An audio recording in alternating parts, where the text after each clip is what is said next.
마태복음 2장 1절부터 12절까지 말씀. 헤롯 왕 때에 예수께서 유대 베들레헴에서 나시매 동방으로부터 박사들이 예루살렘에 이르러 말하되 여러분 읽어주세요. 유대인의 왕으로 나시니가 어디 계시냐? 우리가 동방에서 그의 별을 보고 그에게 경배하러 왔노라 하니 헤롯 왕과 온 예루살렘이 듣고 소동한지라. 왕의 모든 대제사장과 백성의 서기관들을 모아 그리스도가 어디서 나겠느냐고 물으니 이르되 유대 베들레헴이 오니 이는 선지자로 이렇게 기록된 바 또 유대 땅 베들레헴아 너는 유대 고을 중에서 가장 작지 아니하도다. 내게서 한 다스리는 자가 나와서 내 백성 이스라엘의 목자가 되리라 하였습니다. 이 헤롯이 가만히 박사들을 불러 별이 나타난 때를 자세히 묻고 베들레헴으로 보내며 이르되 가서 아기에 대해 자세히 알아보고 찾거든 내게 구하여 나도 가서 그에게 경배하게 하라. 박사들이 왕의 말을 듣고 갈새 동방에서 보는 그 별이 문득 앞서 인도하여 가다가 아기 있는 곳 위에 머물러 서 있는지라. 그들이 별을 보고 매우 기뻐하더라. 집으로 들어가 아기와 그 어머니 마리아가 함께 있는 것을 보고 엎드려 아기께 경배하고 보배함을 열어 황금과 유압과 모략을 내물어 드니 12절 읽어주세요. 그들은 꿈에 헤롯에게 돌아가지 말라 지시하심을 받아 다른 길로 고국에 돌아가니라. 아멘. 이 말씀의 축복과 은혜가 저와 여러분 가정가정에 함께하게 되기를 예수님의 이름으로 축복합니다. 우리 크리스마스라고 할 때 크리스마스라고 하는 말은 그리스도 그리고 마스 이렇게 합쳐진 거예요. 마스라고 하는 말은 이사를 말합니다. 뭘 말한다고요? 이사. 그래서 캐톨릭 교회는 예배를 뭐라고 그럽니까? 미사라고 그러죠. 그래서 미사란 말은 예배란 말이에요. 그리스도께 예배하는 날이다 이런 뜻입니다. 할렐루야. 자, 예수님께 예배하는 날인데 오늘 본문에 보면 예수님을 예배하는 사람의 이야기가 나옵니다. 동방에서부터 온 박사들입니다. 아마 이 사람들은 페르시아 지방에서 별을 연구하던 점성술사이지 않을까 그렇게 얘기를 하는 분들이 계세요. 어쨌든 이방 나라의 박사들이 예수님을 예배하려고 예루살렘으로 옵니다. 오는데 그냥 왔습니까? 인도함을 받아 왔습니까? 인도함을 받아서 왔죠. 여러분 오늘 예배 드리는데 오늘 박경미 목사님 아드님이 오셔서 얼마나 반갑던지요. 자, 예수를 믿지 않는 분들이 죽게 나올 때는 그분의 인도하심이 있는 거예요. 할렐루야. 누구의 인도하심요? 그분의 인도하심. 그분의 인도하심이 있는데 이 동방의 박사들은 무엇에 인도함 받습니까? 별을 보고 따라왔다 그랬어요.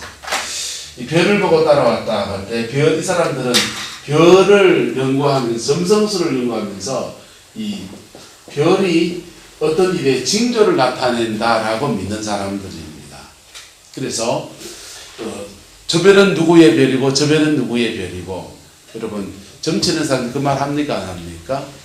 저 별은 누구 별이고 저 별은 누구 별이고 그렇게 생각하듯이 이분도 아마 그렇게 생각했을 수 있습니다. 그래서 좀 새로운 별이 등장했는데 그 별빛이 예사롭지 않습니다. 그래서 그 별이 가리키는 방향을 따라서 뭔가 심상치 않은 일이 일어나겠다 오는데 예루살렘 쪽으로 쭉 갑니다. 그래서 이분들은 이렇게 생각해요. 예루살렘에 새로운 왕이 등장하는가 보다.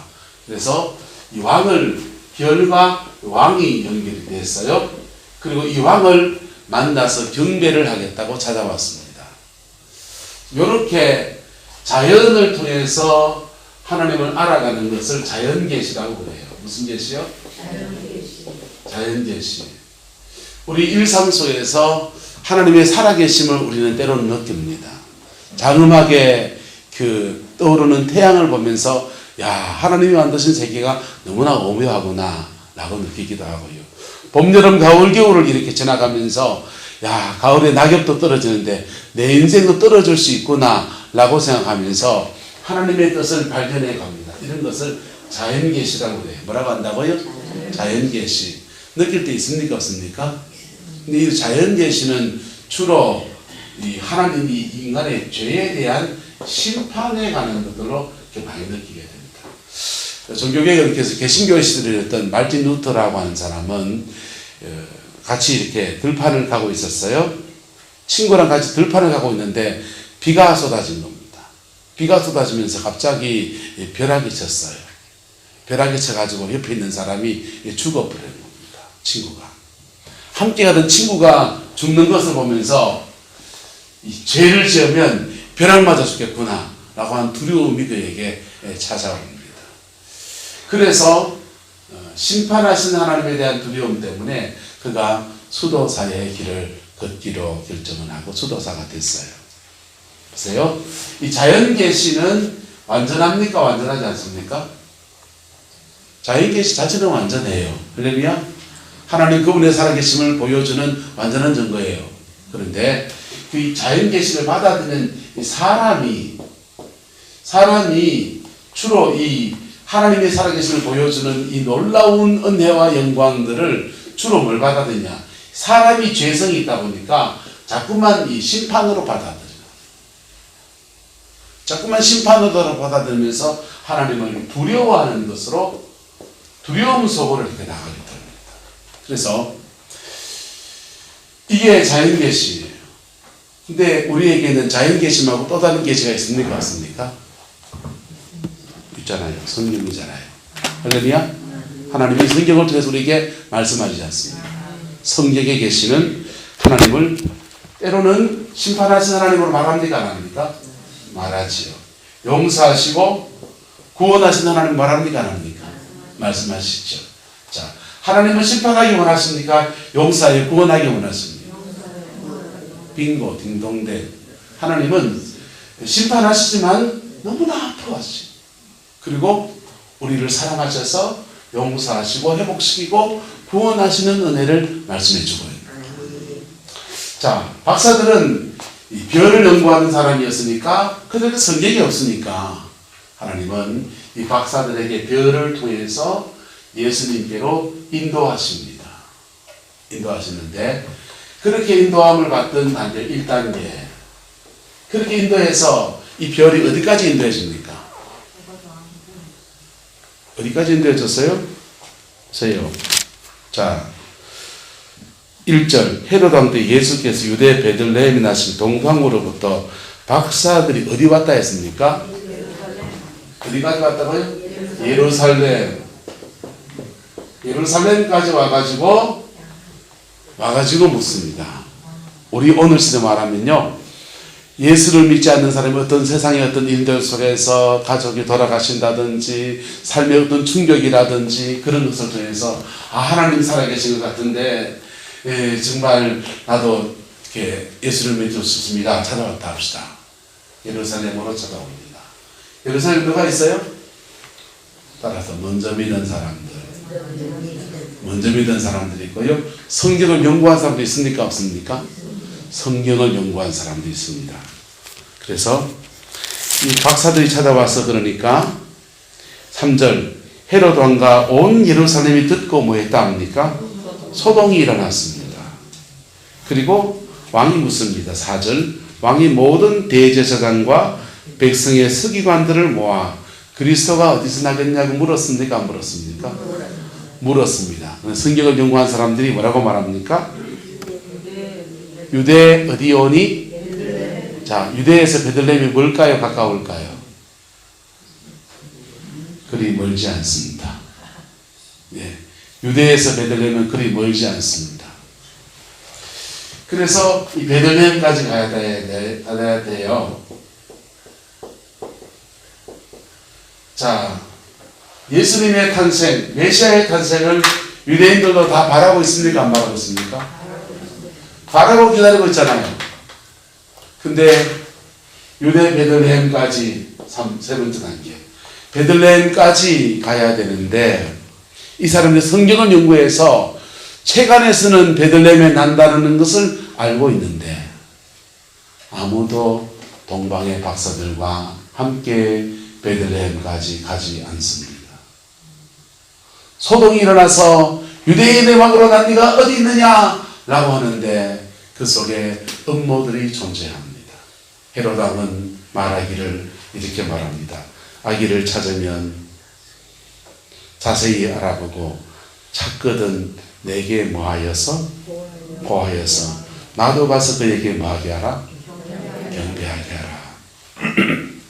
제가 청년 때 이 헤롯 역할을 이렇게 성탄절 칸탄타를 하면서 했어요. 그 솔로를 하면서 이렇게 불렀습니다. 아기를 찾으면 말해주시오. 아기를 찾으면 말해주시오. 나도 경배하러 가려 하오. 나도 경배하려 하오. 이렇게 끝나요. 자, 이거 하려고 지금 그런 거예요. 자, 아기를 경배하겠다고 하는 마음이 진심입니까? 진심 아닙니까?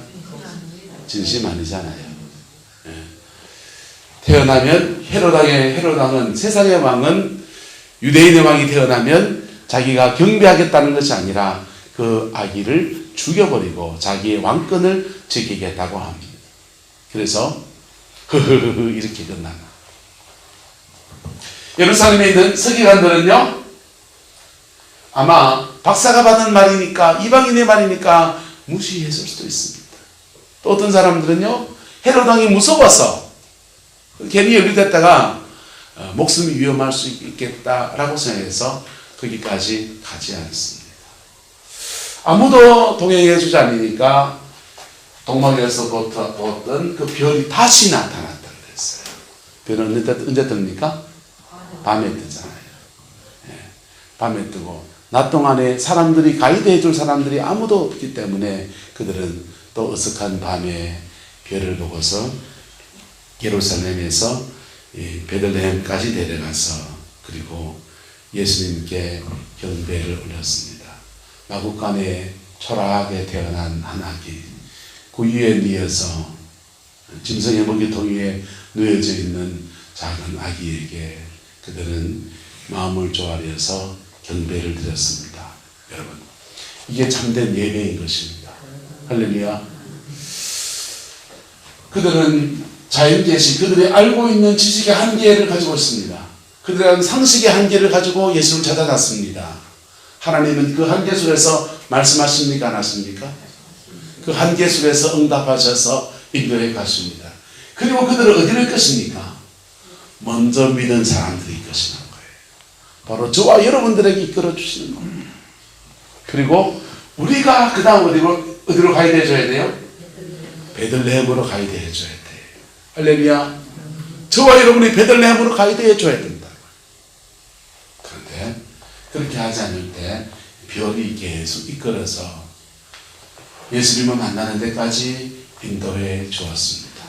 그리고는요, 예수님 만나서 그들이 황금과 유황과 모략을 예물로 드렸어요.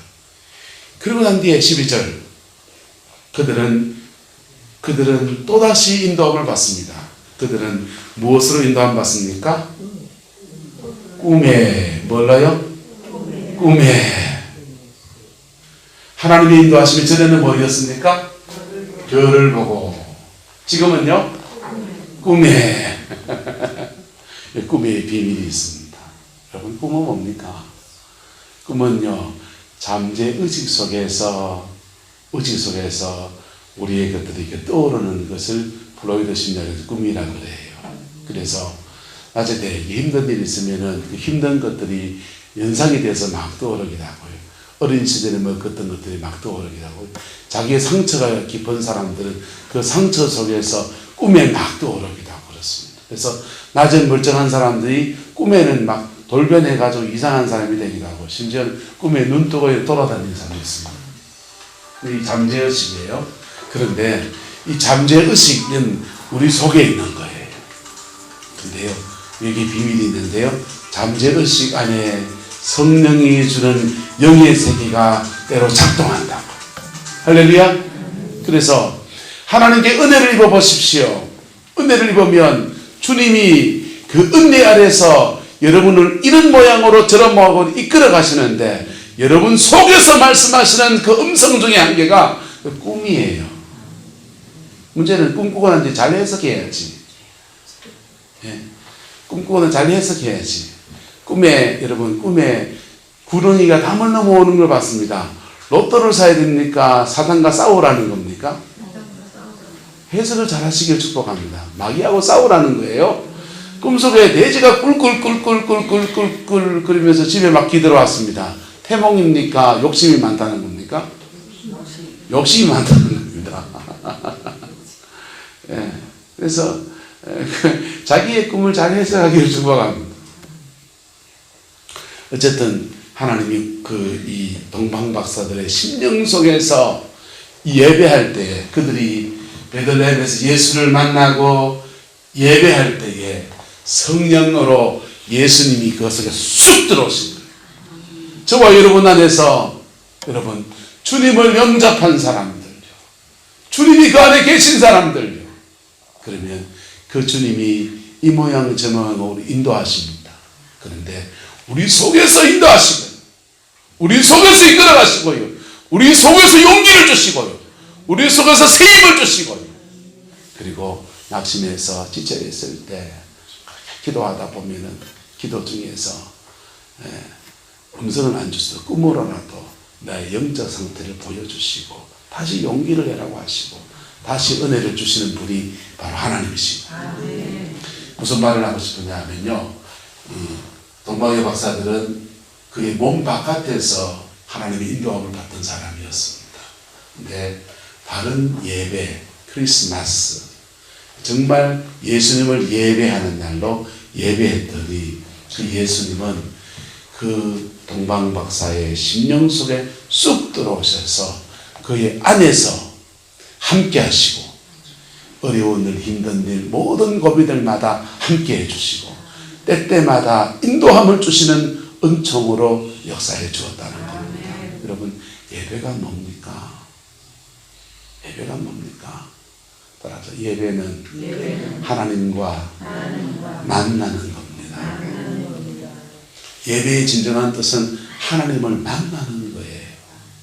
그래서 하나님을 만나지 못한 여러 예배들은 사실은 예배가 아니고, 예배가 아니에요. 하나님을 만나는 거예요. 여러분, 하나님을 만남이 그냥 아무 의미 없는 만남일까요? 만나면 뭐가 남을까요? 뭐가 남아요. 우리는 죄를 들고 나가서 만나면 사죄의 은총을 주시고요, 문제 속에 나가면 그 문제 속에 지혜를 주시고요, 하나님이 이 모양 저 모양으로 예배 가운데 우리에게 임하신다. 여러분, 유교의 제사를 보세요. 유세차 이래가지고 귀신을 부르잖아요. 귀신을 부르면은 왔으니까 절하고, 절했으니까 난 뒤에 밥 드세요. 밥 숟가락 떠가지고 드리고, 그 다음에 귀신이 다 드셨으니까 한 잔 드실 동안 기다리고 앉았다가 다 드셨다면 이제는 음복이라 해서 귀신과 밥을 나눠 먹어야 되니까 한 숟가락에서 더 먹고 술 한 잔씩 돌리고 그래야 하잖아요. 여러분, 유교의 제사는 귀신에게 드리는 예배거든요.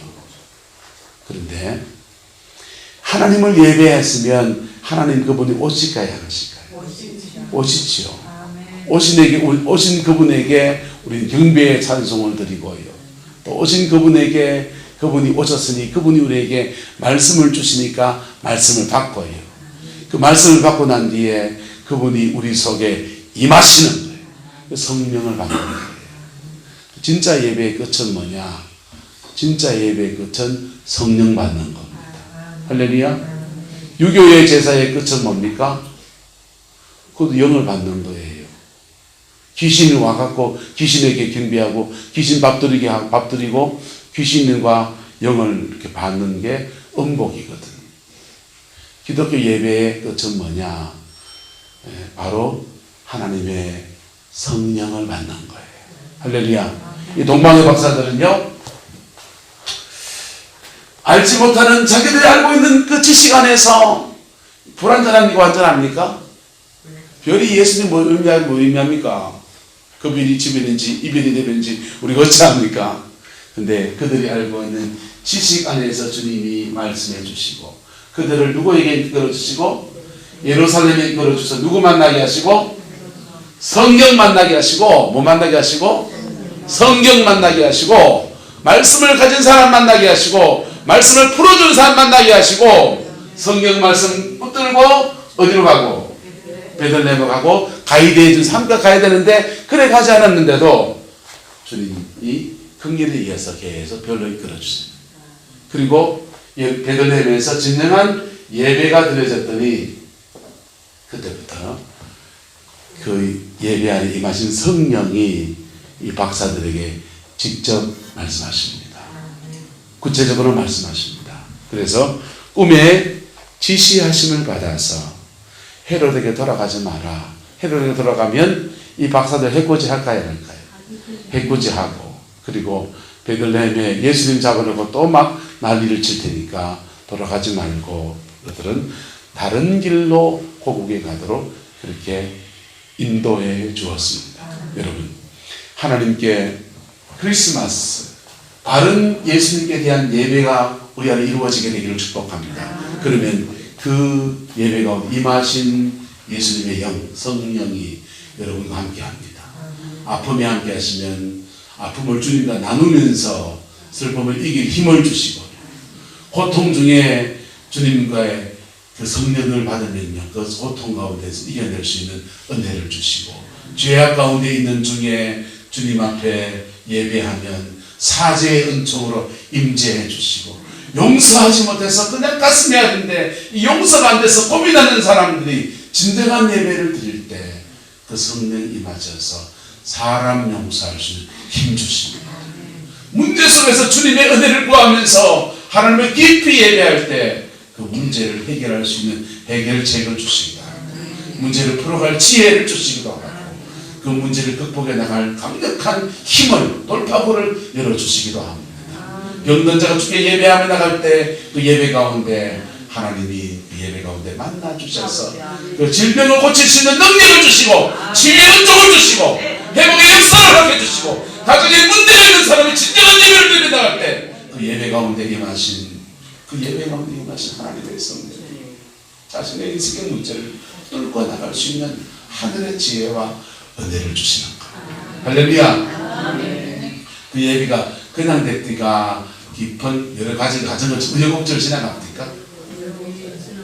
빙고, 인생 좀 살아본 사람들 얘기입니다. 주일 한 번 예배가 아니고요, 그 예배가요 어느 시간까지 하나님을 만날 때까지 동방의 박사들이 우여곡절을 지나왔듯이 하나님 앞에 머물러 나갈 때 그 예배가 하나님의 영광으로 확 불입는, 예. 우리 한차자 권사님 계시지만은요, 펭귄에 다니다가 이제 몸이 너무 안 좋았잖아요. 그죠? 몸이 너무 안 좋았는데, 여러분 한차자 권사님 집에 가봤습니까? 나 신방할 때마다 숨이 턱턱 막혀요. 근데 거기서부터 굳이 태워주겠다면 계속 걸어오시거든요. 근데요, 그때는 몸이 안 좋을 때, 목사님 목회하실 때 거기서 이 성전까지 옵니다. 한방 안수기도 한 방에 다 나왔어요? 안 그랬지? 예배하다가 주님의 성령이 임하면서 경제를 뚫고 갈 수 있는 은혜를 주셔서, 죽을 사람이 앉아서 예배하고 있다고. 맞습니까? 예? 지금 또 기도해야 돼, 지금. 자, 인생의 여정 안에서 여러분, 서울서 부산까지 가장 빨리 행복하게 가는 길이 뭡니까? 빙고! 라면 중에 제일 맛있는 라면이 뭡니까? 주와 함께라면 가난해도 좋아, 참된 부요함이 여러분 예수님 안에 있습니다. 주님과 함께하는 은혜가 이 동방의 박사들에게 부어지게 된 겁니다. 네? 주님과 함께하는 은혜가 이 동방의 박사들의 인생 속에서 부어지게 된 겁니다. 여러분, 예수는 만사에 형통하세요. 네? 우리는요, 불나면 누구를 만나야 됩니까? 미영 소방관 아저씨를 만나야 됩니다. 갑자기 뇌졸중 오시면 누구 불러야 됩니까? 원목사 부르면 좋으면 119를 부르이소. 그러니까 그때마다 필요가 다 달라요. 그런데요, 예수님은요, 아플 때 불러도 되고, 외로울 때 불러도 되고, 괴로울 때 불러도 되고, 마음 상할 때 불러도 되고. 할렐루야. 예수님은 모든 일에 능하신 왜? 하나님이시니까. 왜요? 인간의 죄 문제를 짊어지신 보혈의 피를 다 쏟아주신 그분이시니까. 여러분, 바른 예배자가 되기를 축복합니다. 멀리 베레사에서부터 예루살렘에 갔다가 사람들이 아무도 인도해주지 않아도 베들레헴까지 내려가는 경전. 그리고 그 당시에 마국간은 동굴이에요. 우리나라 마국간하고는 달라요. 동굴 속에 소를 먹였는지 이렇게 말을 먹였는지 모르겠습니다. 어쨌든 짐승을 먹이는 마국간, 사람들이 잘 가지 않는 어색한 곳, 그것까지 겸손하게 내려간 그 사람은 바로 진정한 예배자였고, 진정한 예배자인 이 사람에게 예수를 깊이 만나는 은혜가 주어지게 됐습니다. 황금과 유황과 모락을 예물로 드리는 것 같았지만은 실제로는 예수 그리스도라는 어마어마한 선물을 그의 영혼에 받아들이게 되었습니다. 특별히 이것은요, 예수를 받아들이는 믿음은요, 선물을 받는 것은요, 죽음 앞에서 엄청난 은혜입니다. 살아가는 동안에도 하나님의 힘과 능력이지만은요, 여러분, 죽음 앞에서 돈이 뭔 소용이 있습니까? 죽음 앞에서 공부를 많이 하는 게 뭔 소용이 있습니까? 죽음 앞에서 국회의원 대통령에게 뭔 소용이 있습니까? 그런데 그 죽음 앞에서 보혈의 능력이 작동하는 겁니다. 여러분, 무당들의 세계를 보면요, 귀신 막 생기면 그 귀신들이요, 복채 받을 때마다 돈도 갖다 주고, 그래서 사는 동안에 돈 걱정 안 하고 산대요. 그런데요, 그 세계의 얘기 들으니까 이런 얘기 합니다. 나이가 70이 딱 넘어가서 죽을 날이 다 돼가면 그 귀신이 모멸차게 얄 버린다는 거예요. 그 귀신이요. 왜 버리겠어요? 그 사람은 죽어도 귀신은 여기 있어야 됩니까? 안 있어야 됩니까? 여기 있어야 되니까 여기 버리고 딴 데 이사갈 준비를 연락이 하는 거예요. 그러니까 그 딸한테 내린굿하게 만들고. 그래서 그리고는 죽음 앞에서 그 평생 섬기던 귀신이 다 떠나가고, 다 떠나가는 게 아니죠. 지옥으로 끌고 가는 귀신이 남았네요. 그 속에서 불구덩이에 간다고 생각해봤어요. 그런데요, 예수님요, 성령님은 우리의 안전하 서나 함께 해주시고, 죄를 지어나 낙심하나 지친 그 자리에도 함께 해주시고, 고비고비마다 힘을 주시고 은혜를 주시다가 죽음이 저와 여러분에 닥쳐올 그때에 부활의 생명을 우리에게 주셔서 넉넉한 구원의 은혜를 허락해 주십니다. 참 좋으신 하나님이죠. 네. 그게 어디서부터 옵니까? 예배할 때. 어디서부터요?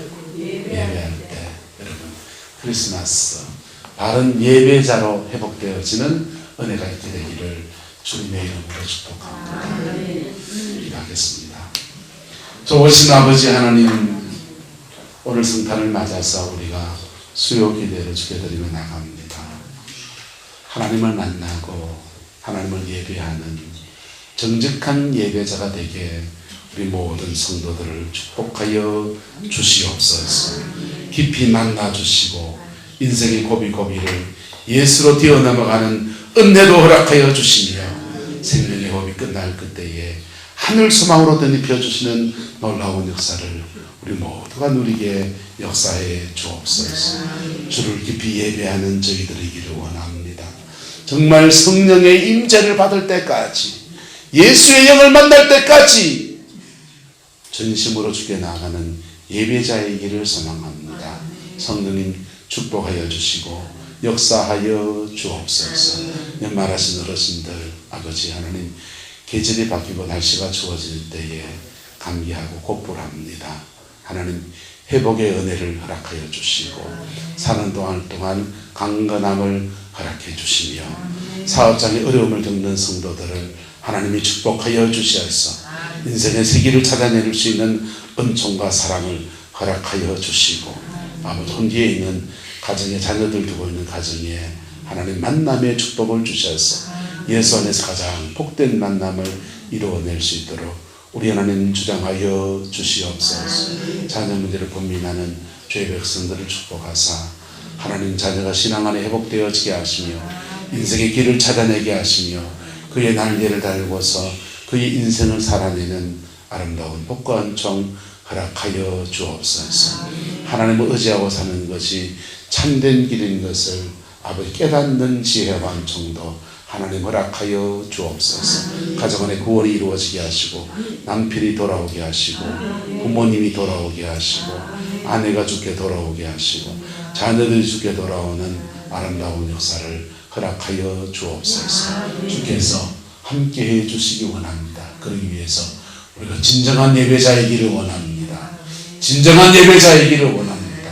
예배당에 몸만 왔다 갔다 하는 사람이 아니라 발목만 담그는 사람이 아니라 주님 앞에 무릎 꿇는 사람 되게 하시고 주님을 경배하는 사람 되게 하시고 주님을 깊이 만나고 그분을 누리는 아름다운 은총 허락하여 주옵소서. 주께서 함께해 주시기 원합니다. 예수님의 이름으로 축복하며 기도드리옵나이다.